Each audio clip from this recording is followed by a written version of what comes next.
Wie van julle kan onthou in COVID-tyd, toe ons net gehoor het dat COVID gaan, dat daar iets is soos COVID en die klomp Australianers het hulle gegaan om te gaan toiletpapier koop. Dit was skreeu snaaks. Die toiletpapier wat so opgekoop word. Ek weet nie of hulle gedink het ons gaan ook almal skittery of wat nie. Nou gaan nie genoeg wees nie, sorry.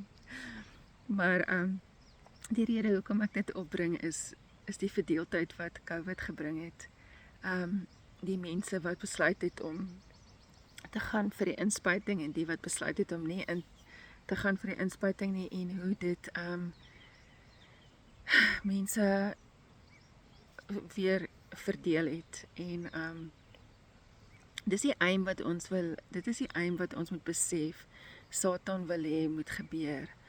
Hoe meer verdeeldheid daar is onder mense, hoe makliker is dit vir hom om by ons te kan kom steel en by verhoudings kan kom steel. Onthou wat ek gelees het in 2 Timoteus, hoe dit gaan wees in die eindtye, hoe mense mekaar gaan hanteer, hoe hulle gedrag gaan wees, hoe gaan ons optree as mense, jy weet, en ons ervaar het, ek glo, toe ek daai stukke gelees het, jy weet, ons almal kan terugdink na 'n tyd van waar ons met so iemand te doen gehad het, of waar ons dalk self so opgetree het,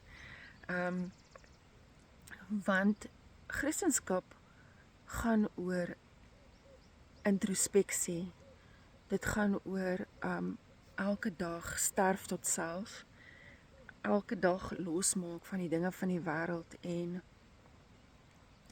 by Jesus se voete kom, leeg te raak en dan kan hy met jou begin werk, dan kan hy jou gebruik. Wanneer ons by Jesus se voete stil raak, dan kan ons creative, intuitive minds begin floreer, dan kom die nuwe idees, maar ons moet eers by God stil raak, en leeg raak, ons moet eers leeg raak, want dan kan dit begin vloei. So Satan se aim is om skeiding te bring tussen ons en God. Dit is sy biggest aim, julle. Ons dink, dit gaan oor daai ou wat jou te nagekom het, maar dit gaan eintlik op die einde van die dag, omdat jy hom nie kan vergewe nie, kom daar skeiding tussen jou en God. So dit is sy aim, julle. So, hoe kom ons nader aan God? Die antwoorde is in Matteus 5. Kom ek lees julle 'n bietjie. Ek gaan vir julle in Afrikaans eers lees. En toe hy die skare sien, het hy op die berg geklim. En nadat hy gaan sit het sy disippels daar aangekom. En hy het sy mond geopen en hulle geleer en gesê, salig is die wat arm van gees is, want aan hulle behoort die koninkryk van God, of die koninkryk van die hemele. Salig is die wat treur, want hulle sal vertroos word.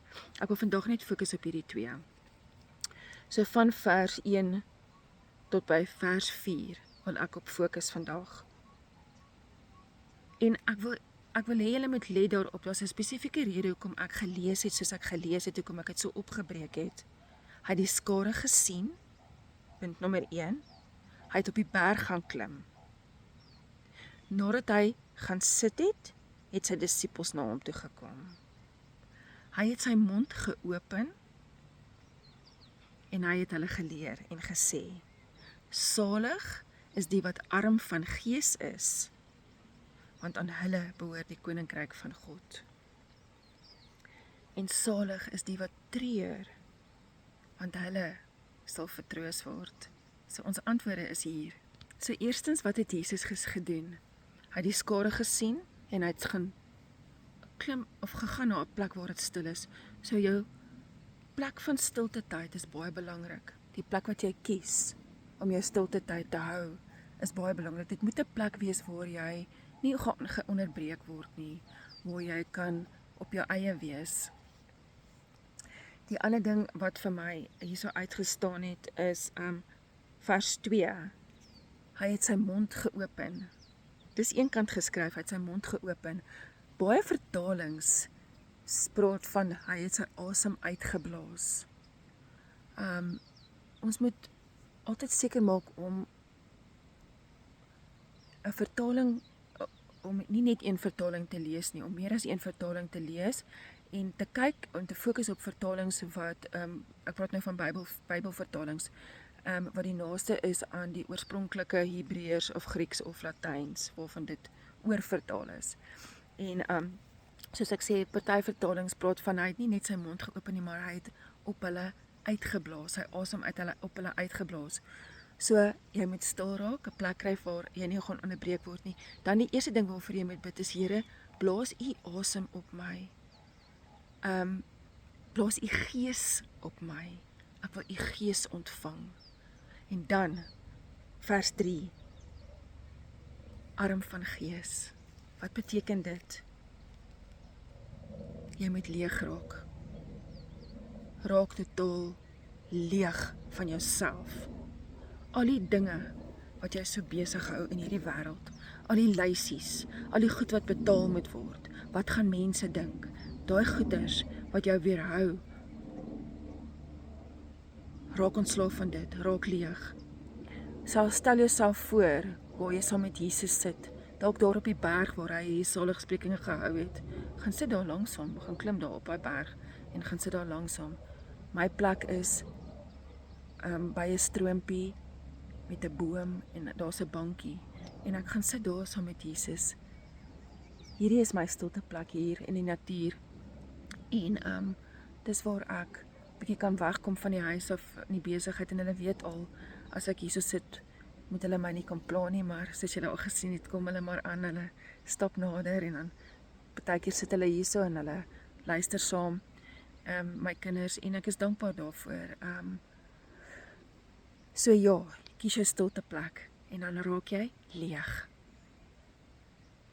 En dan kan jy ook, om leeg te raak, om te help, om leeg te raak, kan jy asemhaling oefeninge doen. Jy haal in deur jou diafragma, haal jou asem in, trek hom in vir 4 sekondes, dan hou jy hom vir 4 sekondes, blaas uit vir 4 sekondes, en hou hom weer vir 4 sekondes. Dan herhaal jy die proses.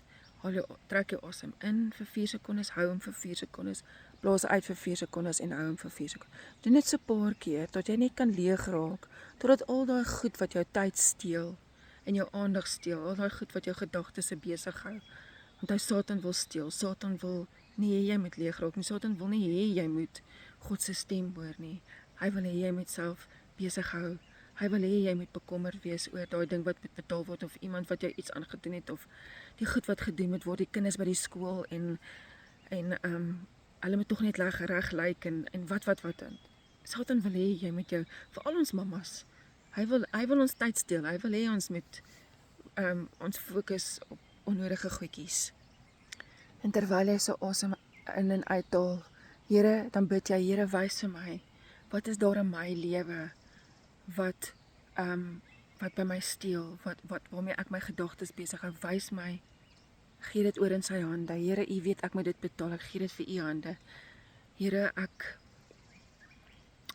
u weet hoe lyk ons finansies op die stadium, ek gee dit in die hande, raak leeg, vertrou die Here, sy woord sê, hy gaan voorsien, glo hom, sy woord sê dit, so dit moet so wees, ons moet hom vat op sy woord, glo dit, sê dit, spreek dit, Here, u weet, u gaan voorsien, amen, dankie, ek gee dit vir u, raak leeg, arm van gees, julle arm van gees, niks van self nie, raak net lees, jou unieke self, wie God jou geskaap het, ek vat dit Jesus, hier is ek kom as myself, ek is leeg, ek maak my leeg, Vader, wys my wat daar is in my lewe, wat my verhoed om u stem te hoor, wys my Here, openbaar dit aan my, wys my, wat nie van u afkom nie, en doen dit saam met jou kinders, laat hulle leeg raak, laat hulle, kyk na hulle voorbeeld, leer by hulle, soos ek in my vorige video gesê het, leer by hulle, want hulle manier van goeders net aanvaar, en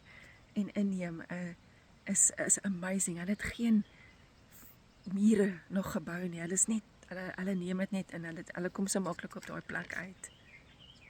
Onthou, God kan nie deur ons vrese praat nie. God kan nie deur ons lysies praat nie. Hy kan nie so gee oor.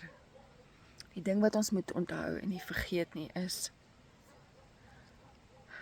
jy gaan voor God staan, ek en jy gaan eendag voor God staan, as die persoon wat hy jou geskaap het, jou unieke mens. Hy gaan vir ons vra, hoe het ons dit geselebrate, hoe ons dit ontwikkel het, hoe ons dit gebruik het, om ander mense te bless, of het ons in die wêreldse sisteem verval, en net gaan geld maak, en net gaan fokus op al die ander dinge, wat nie 'n verskil gemaak het in mense se lewe, wat nie is waarvoor hy jou geroep het nie. Ek hoop wat ek sê maak sin. Ons gaan nie voor God staan as ons titel nie, of ons bankbalans, of ons naam nie. Jy staan as jou unieke self, die persoon wat God jou voor geskape het. En dit is waarna hy gaan kyk. So hoe vinniger ons gaan opstaan in ons ware self en begin operate daarin, hoe beter vir ons en die mense om ons. So maak nie saak hoe jy vir jouself lyk in die spieël nie, of hoe baie of hoe min jy het in die bank nie. Dit gaan niks saak maak eendag voor, as ons daar voor God staan nie.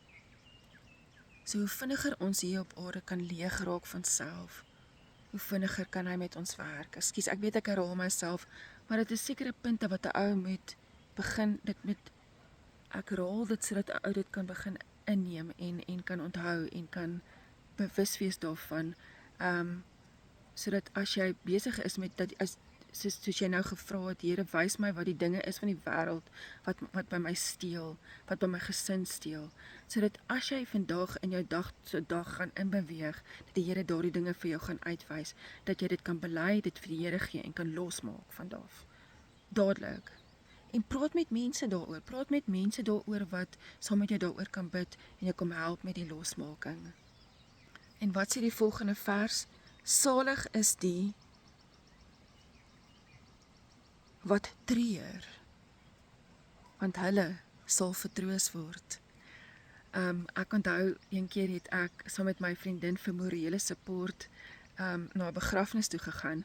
Ek het glad nie die mense geken, nie die persoon wat oorlede is nie, en ook nie die mense geken daar nie. Die enigste persoon wat ek geken was my vriendin, en ek was daar vir morele support. En so halfpad deur die begrafnis het ek snot en trane begin huil. Ek het so gehuil, ek het begin snik van die huil, julle. Ek het soos in begin snik, want ek was so meegevoer deur die mense se pyn wat hulle ervaar het, dat dit het my gees geraak, julle. Die pyn van daardie mense het ek so aangevoel. Dit het my gees geraak en ek het begin huil.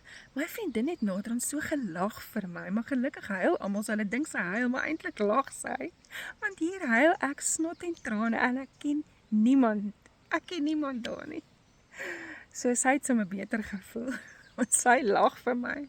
Maar ja, dis die hart van die Here, julle. Die hart van die Jesus sê dat ons moet salig is die wat treur, want hulle sal vertroos word.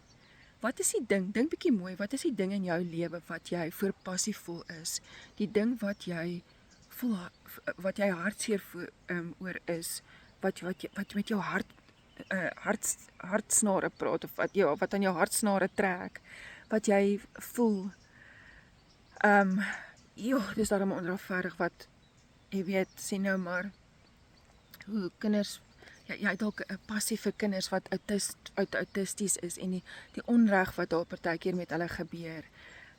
Hoe mense hoor baie keer van skole wat ouers uitbuit, wat hierdie kinders akkommodeer, en dan kry die kinders glad nie education nie, daar wil gebeur niks in daai skole nie. En dit is iets wat my baie na in die hart is, omdat ons 'n autistiese kind het. En ja, dit is iets waaroor ek passievol is, en dan as ek hoor hoe ouers uitgebuit word, en die kinders kry in elk geval nie education nie, dan of hulle word nie gestimuleer nie, dan trek dit aan my hart snare en ek voel passievol daaroor. En die Here en dit is wat die Here hierso bedoel. Weer eens moet ons nie net met ons laterale brein hierna lees nie. Ons moet dit opbreek in stukkies en Jesus sê die wat treur, hulle sal vertroos word. So wat sê Jesus eintlik daardeur? Hy sê as dit jou passie is en jy daarvoor opstaan en jy daarvoor jy weet so wat is die ding wat jou diep aanraak, wat vir jou compassion gee? Daai is die ding wat God sal voorsien. God sal as jy begin daarin optree en daarin opstaan, sal God voorsien. Dit is wat daai verse sê. Natuurlik beteken dit lateraal ook, die wat treur, iemand aan die dood dalk afgestaan het, sal vertroos word. Dit beteken die lateraal ook, maar op die geestesvlak, onthou ons begin fokus op die geestesdinge, op die geestesvlak beteken dit, dat God sal voorsien, en die dinge waarvoor jy passievol is, waar jy vir ongeregtighede dalk opstaan, waar jy dalk 'n skooltjie begin vir mense wat, of vir kinders wat aan autisme ly, en hulle educate, en hulle, Here sal voorsien, dis sy belofte, dis wat die Here sê, of jy dalk 'n passie vir diere, wat weet mishandel word, en jy begin volunteer, of die Here sal voorsien, want hy beloof dit in die saligsprekinge. Gaan lees dit. Dit is, ons moet begin die woord lees op 'n geestesvlak ook, en dit is die ding wat God wil hê, en dit is hoekom God met metafore gepraat het, Jesus, toe hy op aarde was, want hy wil hê ons moet begin op al twee vlakke, al twee brein begin gebruik. Jy gaan net die antwoorde kry as jy voor God begin leeg raak, julle. As jy begin leeg raak voor God en hierdie dinge voor God se voete plaas, gaan hy vir jou goddelike roeping wys. Doen dit saam met jou kinders. Haal asem saam met hulle. Doen die asemhaling oefening saam met hulle en laat hulle stil raak saam met jou en laat God vir hulle wys wat is hulle goddelike roeping. Jy weet, ek het al onderwysers gesien wat kinders wat fenomenaal slim is en besluit hulle gaan in die onderwys in, want dis waarvoor hulle geroep is. Hulle gaan nie baie geld maak nie, maar hulle lewe hulle goddelike roeping uit, want dit is wat God hulle voor geroep het. En daar kan hulle verskil maak, omdat hulle in hulle goddelike roeping in beweeg, gaan God voorsien. Daar gaan 'n verskil word, want hulle doen dit uit 'n geestesplek uit, en nie uit 'n rasionale denkplek uit nie. Want ja, dit gaan nie soveel wêreldse skatte dalk, maar God gaan dalk meer voorsien, want jou brein sê vir jou, o nee, ek kan nie dit doen nie, want ek gaan nie so baie geld kry nie. Maar dis nie wat God sê nie. God sê, ek gaan voorsien, omdat jy leeg geraak het, omdat jy iets doen wat vir jou passievol is, wat die Gees jou roep voor. Doen dit saam met julle kinders, die kinders gaan vir julle wys, hulle gaan vir julle klaar, hulle gaan glo, hulle gaan vir julle kan sê, dit is my passie, dit is my roeping, dit is die ding wat my hartseer maak, dit is die ding wat ek wil doen. Nie die ding wat die meeste geld gaan gee volgens die wêreldse siening nie, maar die ding wat God hulle roep. Die kinders het die antwoorde, leer by hulle. En die ander belangrike ding is, leer jou kinders om God se stem bo die geraas van wat almal sê te kan hoor. Dat hulle kan uitstaan, dat hulle kan, as iemand vir hulle iets sê wat nie waar is oor hulle self, oor hulle unieke self nie, dat hulle kan sê, maar dis nie waar nie, ek laat dit gaan. Ek gee dit in die Here se hande oor. Ek bid vir jou, want dis nie waarheid uit God se troonkamer uit nie. So ek vat dit nie, ek maak dit nie deel van my wese nie. Ek is uniek in God geskape. Ek aanvaar dit, ek aanvaar sy waarheid en laat die ander goeters gaan. En ek sê vir julle weer eens, ek weet ek herhaal dit, maar ons kinders is ons leermeesters. Hulle het die antwoorde, want hulle het geen dinge wat hulle gedagtes kom steel by hulle, wat jy weet, die wêreldse dinge wat hulle kom besig hou nie. Hulle is net vry, hulle is net leeg, hulle is net onskuldig en ja, untouched. Julle, dis amazing hoe hulle net, ja, soos ek weer eens sê, my kinders is my leermeesters. Ja, dis amazing om die wêreld deur hulle oë te sien. En ja, ek is dankbaar julle. Ek is dankbaar dat ek hierso kan sit en besef dat my kinders my leer en dat ek nederig is om dit te kan ontvang. So wees geseënd.